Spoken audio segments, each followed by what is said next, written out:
Damos gracias al Señor. Este es un día especial como todos. Es el día del Señor, ¿verdad? Pero también tradicionalmente se conmemora la resurrección de nuestro Señor Jesucristo.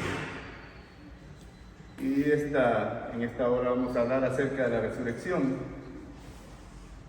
Quizás uno de los hechos en la historia que ningún ser humano debe darse el lujo de ignorar por las enormes implicaciones que tiene para nuestras vidas aquí y para el futuro y para toda la eternidad, es la resurrección de nuestro Señor Jesucristo. No existe ningún otro hecho en la historia del ser humano que tenga más relevancia que la resurrección. Oramos.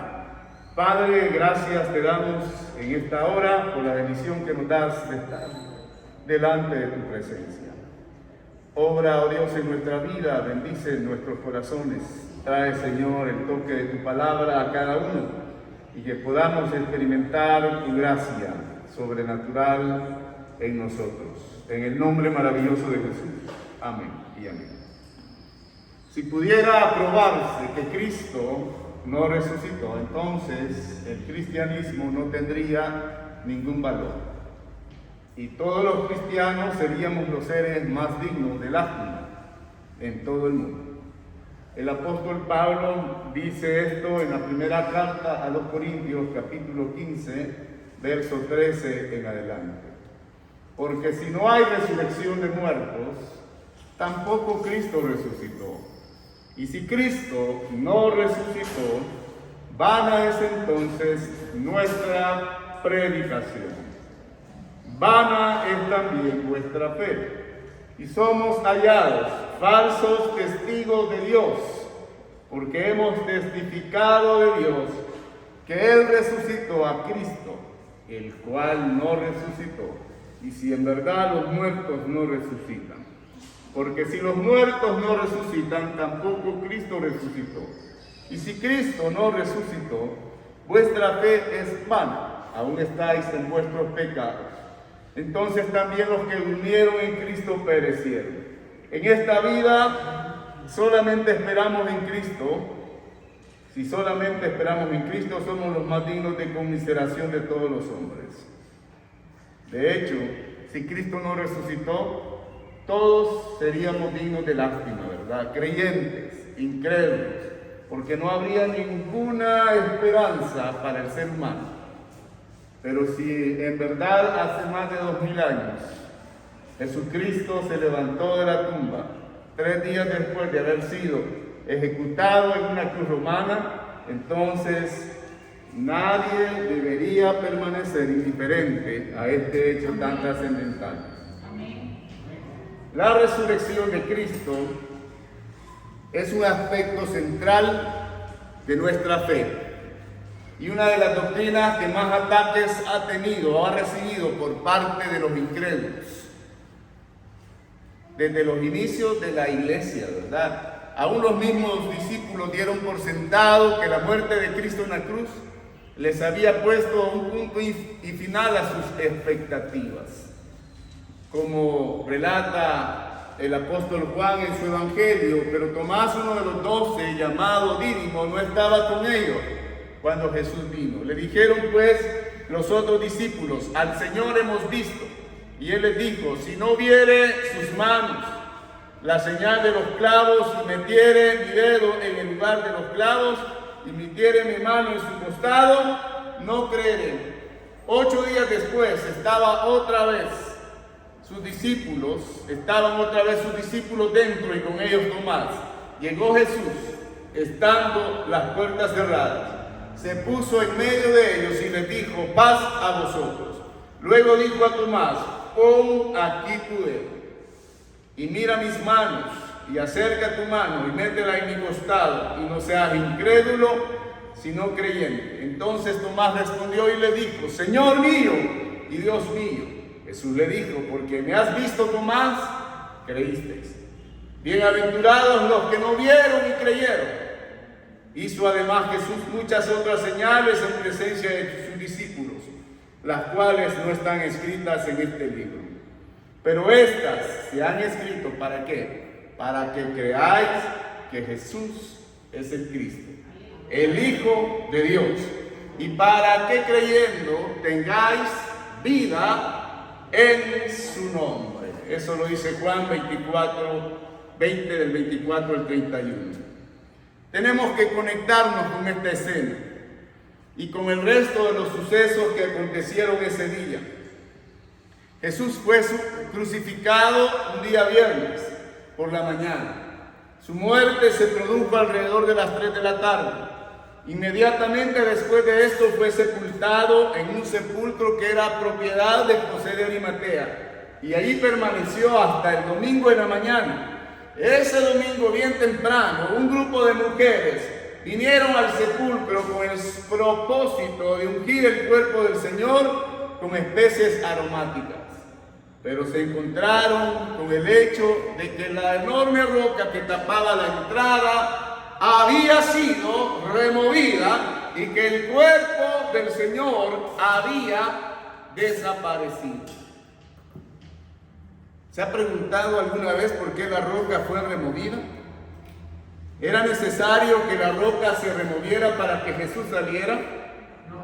No era necesario. ¿Por qué fue removida la roca?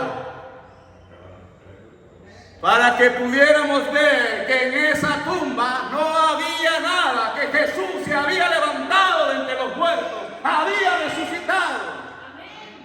La roca no fue removida para que Jesús pudiese salir de ahí, sino para que todos pudieran ver que Jesús no estaba ahí.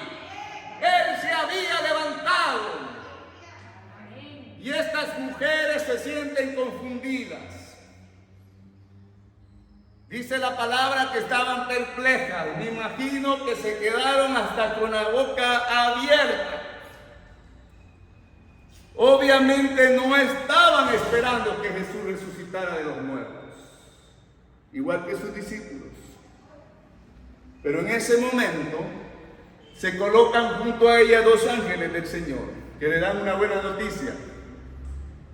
Como esta porción de la Biblia, ¿verdad?, es cantada también. ¿Por qué buscáis entre los muertos al que vive? No está aquí, ha resucitado. Acordaos de lo que os habló cuando estaba aún en Galilea, diciendo: es necesario que el Hijo del Hombre sea entregado en manos de hombres pecadores y que sea crucificado. ¿Y qué más le dice? Y que resucite al tercer día. Amén. Que resucite al tercer día. Y se cumplió. Ellas salen de inmediato hacia donde se reunían o estaban reunidos el grupo de apóstoles. Les cuentan lo sucedido. Pero ¿qué pasa? ¿Cómo reaccionan ellos? A ellos les parecía una locura las palabras de estas mujeres. Así dice la palabra de Dios, ¿verdad? Y no les creían. Parecen que están locas, ¿verdad? De la misma emoción. Y a pesar de todas las veces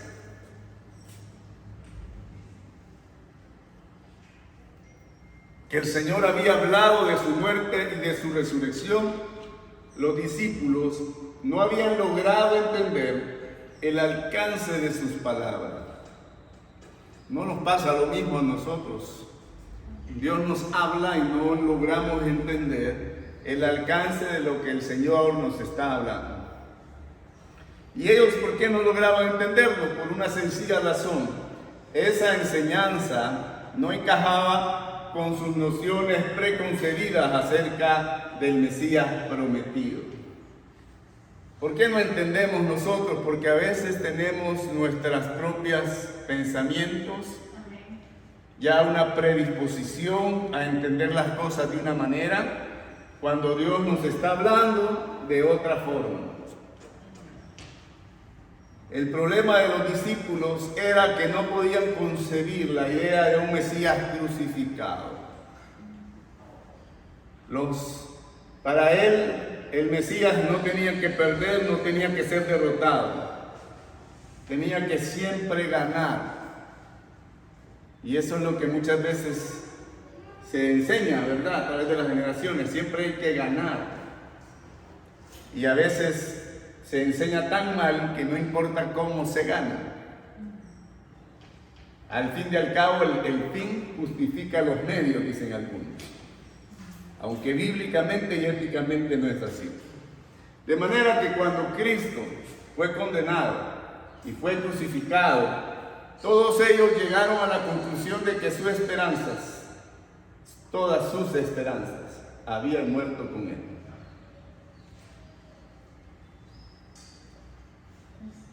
Y cayeron como en una especie de depresión, ¿verdad? En una especie de desánimo, de tristeza. Se les vino todo abajo con la muerte de Cristo.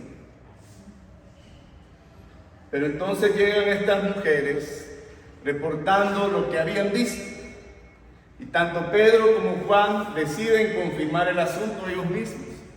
Se dirigen al sepulcro y ¿sabe qué? Encuentran lo mismo que las mujeres habían descrito. A veces nos cuesta creer en lo que Dios puede hacer. Pero es cuestión de fe, ¿verdad? Jesús ya había dicho que iba a resucitar al tercer día, pero ellos no habían entendido. ¿Cuántas veces pasamos desapercibidos lo que el Señor nos está diciendo? Lo que Dios nos está hablando, lo que Dios está diciendo que va a hacer en nuestra vida, o a través de nosotros, o a nuestro alrededor. Pero muchas veces no creemos. Y unas horas más tarde el Señor se le aparece a María Magdalena, luego al apóstol Pedro y a dos de sus discípulos que iban camino a una aldea que se llamaba Emaús. Hasta que esa misma noche se les aparece al resto de los discípulos que seguramente se habían congregado para comentar lo que había sucedido. Estaban asombrados, me imagino. O quizás ni me logro imaginar cómo se sentían en ese momento. Después de haberse sentido defraudados, ahora tienen una nueva noticia y comienza otros a comentar acerca de esto. ¿Cómo se sentirían ellos? Y ¿sabe qué? Que cuando va caminando con estos discípulos que iban hacia esa aldea de Emaús, ellos van entristecidos, van comentando que se sienten prácticamente defraudados. Y Jesús va caminando con ellos y no lo conocen. ¿No le ha pasado a usted que cuando está inmerso en sus problemas, en sus adversidades, en los líos en los que se ha metido, no puede contemplar la presencia de Dios aunque Dios esté ahí?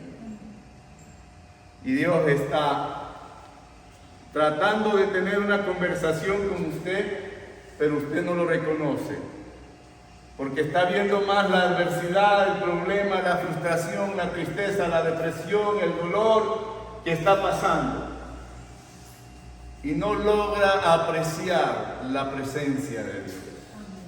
Y eso es lo que pasaba con estos discípulos. Dice Juan 20 del 19 en adelante: cuando llegó la noche de aquel mismo día, el primero de la semana, estando las puertas cerradas en el lugar donde los discípulos estaban reunidos por miedo de los judíos, vino Jesús y puesto en medio les dijo: paz a vosotros. Y cuando les hubo dicho esto, les mostró las manos y el costado. Y los discípulos se regocijaron viendo al Señor. ¿Cuántos se regocijan con la presencia de Dios? Las puertas estaban cerradas, pero Jesús pudo estar en medio de ellos, aunque las puertas estaban cerradas. Diga que está cerca: no hay obstáculo que pueda detener a Dios para que Dios traiga bendición a tu vida. Y ¿sabe qué? En vez de amonestarlos, en vez de regañarlos, que es lo que nosotros hubiésemos hecho, por haberlo abandonado la noche del arresto, ¿Qué es lo que usted hubiera hecho? Me dejaron solo, no estuvieron conmigo. Hubiera comenzado a renegar y renegar de lo que otros no han hecho. No es así que reaccionamos. Pero Jesús, en lugar de esto, los bendice y les muestra las marcas de la crucifixión en sus manos y en el costado, para que no tuviesen ninguna duda de su identidad. Pero lamentablemente Tomás no estaba ahí, y cuando llega a ese lugar de la reunión, Jesús ya había ido. Y ellos comienzan a contarle, pero Tomás se resiste a creerlo. ¿Cuánto nos pasa como Tomás, que nos resistimos a creer? Nos resistimos a creer lo que Dios puede hacer. A veces se nos es fácil decirle a otros: no te preocupes, ¿verdad? Dios va a hacer la obra. Es fácil, pero cuando usted está pasando por alguna situación en particular, ¿se dice lo mismo a usted? Hace como decía el salmista: bendice alma mía al Señor y no olvides ninguno de sus beneficios. Él es el que perdona todas tus iniquidades, el que sana todas tus dolencias, el que rescata del hoyo tu vida, el que te corona de favores y de misericordias. ¿De alguna vez se ha hablado de esta forma usted cuando está en medio de una crisis?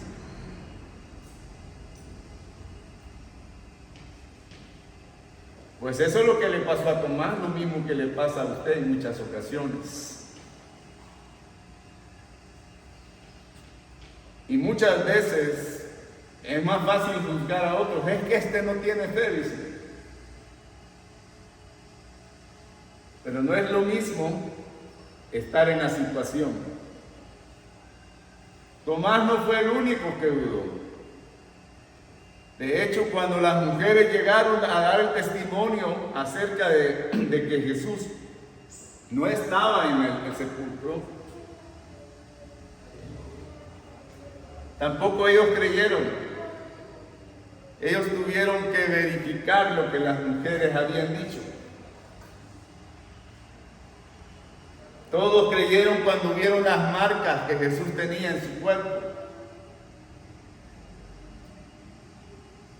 Fue la evidencia que los convenció. ¿Está conmigo?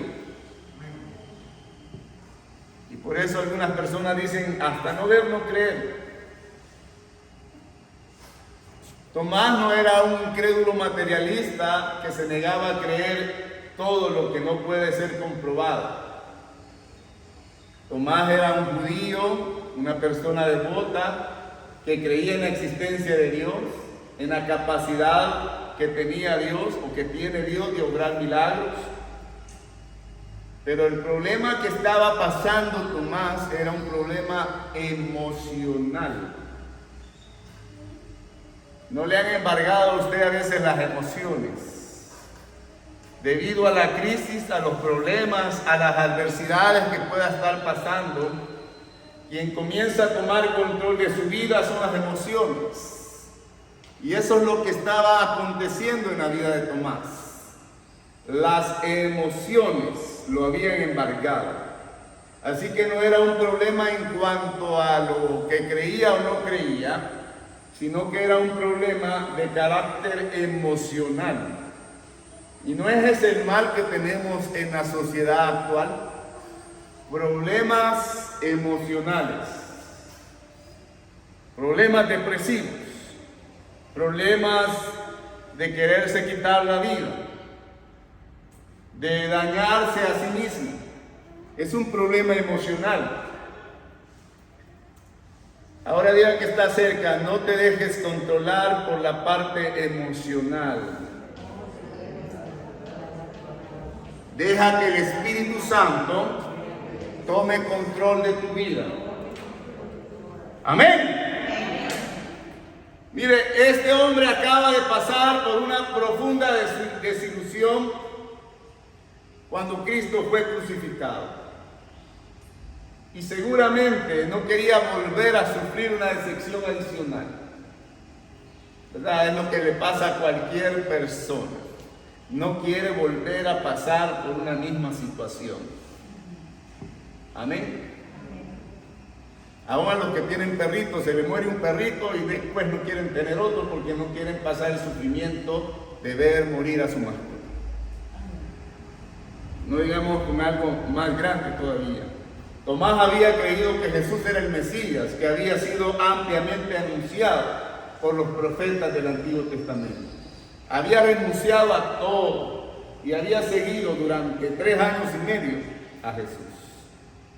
Y de repente es crucificado, se muere y lo sepultan. Las cosas no salieron como él esperaba. ¿Alguna vez no le han salido las cosas como usted espera?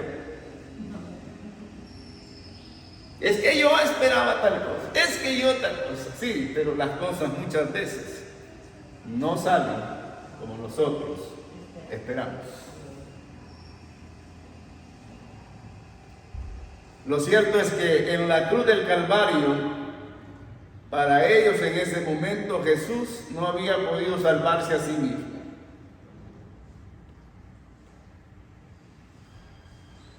Y esa no era la idea que ellos tenían acerca de Jesús. ¿Cómo podías Jesús ser el Mesías Salvador si ni siquiera había podido impedir su propia ejecución o su propia muerte? No se había podido salvar a él mismo. ¿Cómo podía hacerlo? Están pensando como seres humanos, porque eran igual que nosotros. Muchas de las luchas que los cristianos tienen con la duda surgen de falsas expectativas.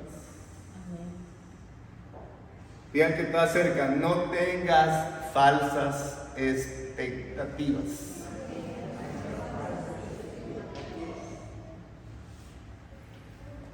Es como que diga que alguien que es odontólogo nunca le va a dar caries o no va a tener un dolor de muelas, ¿no? Le puede dar.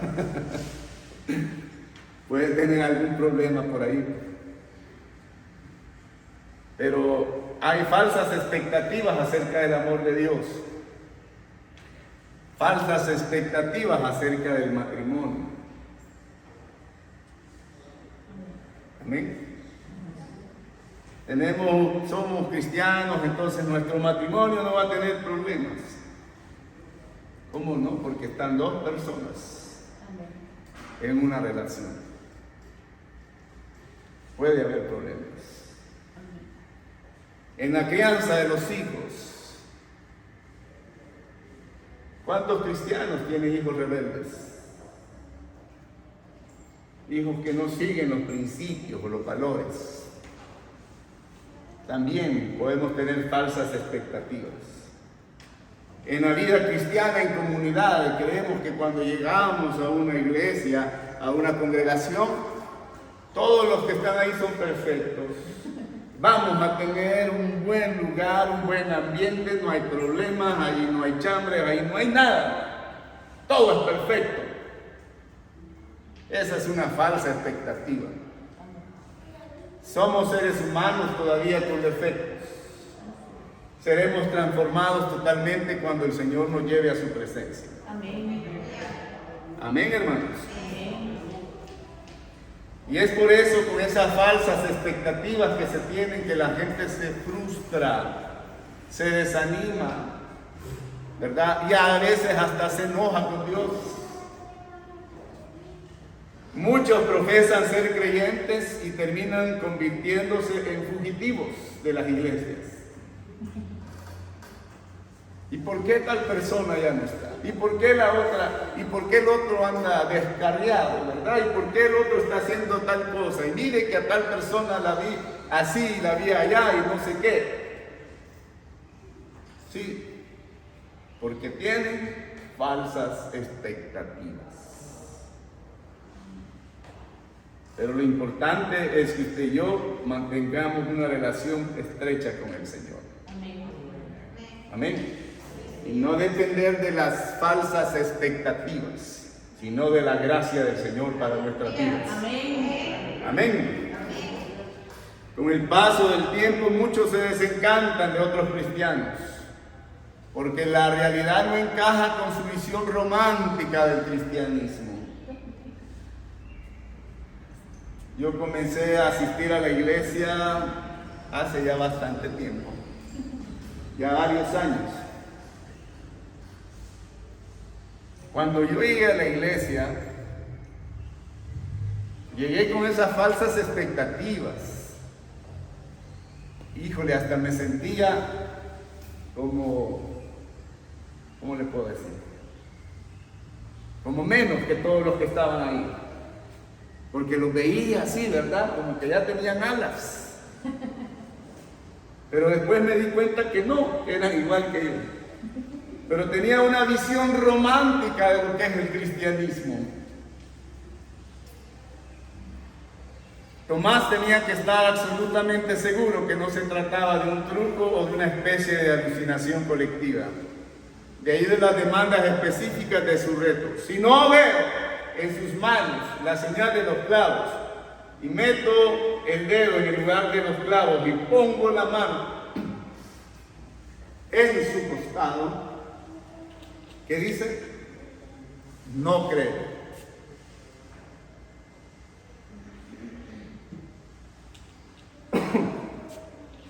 Lo más lejos que Tomás tenía en mente era que Jesús había de tomar en serio sus demandas. Mire, la resurrección fue un evento para los espectadores de ese momento. Fue un estruendo realmente, ¿verdad? Cuando esa roca fue removida hubo un estruendo. Hubo una luz que cegaba a los que estaban ahí. Cuando Jesús resucita. La base de la resurrección está en que nadie pudo evidenciar lo contrario de esta. Nadie pudo probar lo contrario, que Jesús había resucitado. Amén. Y la otra cosa es que los discípulos experimentaron un tremendo cambio. A partir de ese momento fueron totalmente diferentes a lo que habían sido antes de la resurrección. Una transformación tremenda la que experimentaron. El otro aspecto es que debido a esas apariciones después de que Jesús resucitó, el apóstol Pablo, llamado Saulo de Tarso antes, que era perseguidor de la iglesia, perseguidor de los cristianos, se convierte también. Amén. Y es transformado aún su nombre. Se llama Pablo ahora. Se convirtió de asesino, de perseguidor, a un cristiano devoto por el poder de la resurrección. Para aquellos que creen en el Señor, la vida después de la muerte es factible como esperanza para los que están en Cristo. ¿Y sabe por qué? Porque Jesús ha resucitado. Amén. Amén. Él está vivo, sentado a la diestra del Padre, preparando un lugar para su pueblo, para un día venir y levantarnos como iglesia y que estemos en la eternidad juntamente con Él. ¿Cuánto le dan un aplauso a Él?